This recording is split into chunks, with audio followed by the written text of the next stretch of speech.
In this video, we are going to be completing a transfer for a patient leaving PDP custody. From the patient's hub, you want to click on Telephone Encounter.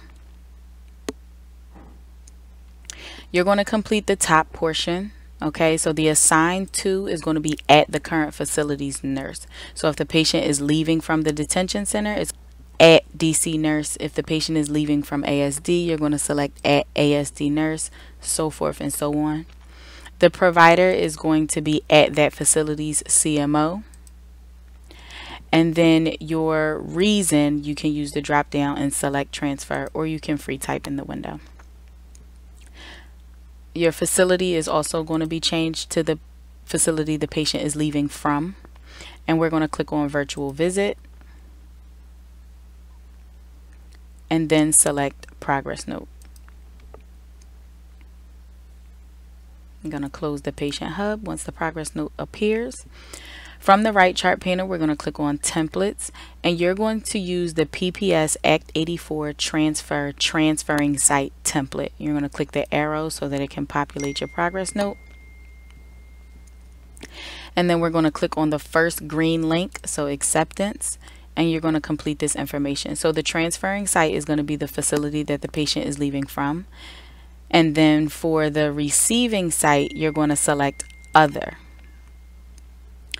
In the notes section next to where it says what is the other site, you're going to click on that area, and then you are going to document the other facility name. So if it's Montgomery County, you're going to type in Montgomery County, so forth and so on, and then click OK.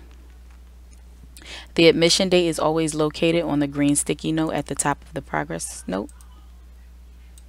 And then your transferring site date is always going to be the current date.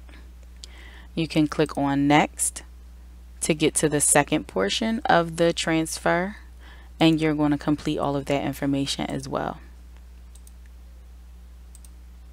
When you've answered all of the questions, you want to select OK.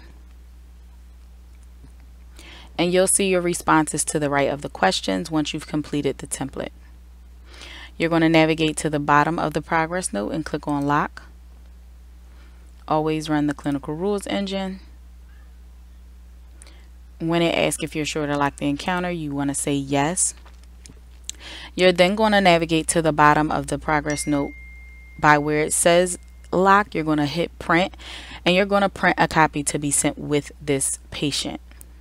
The patient is going to leave the facility with the printed copy of the transfer template, also any medications that the patient needs, and any paper MARs for the patient. And remember, for all transfers outside of PDP, a discharge must also be completed.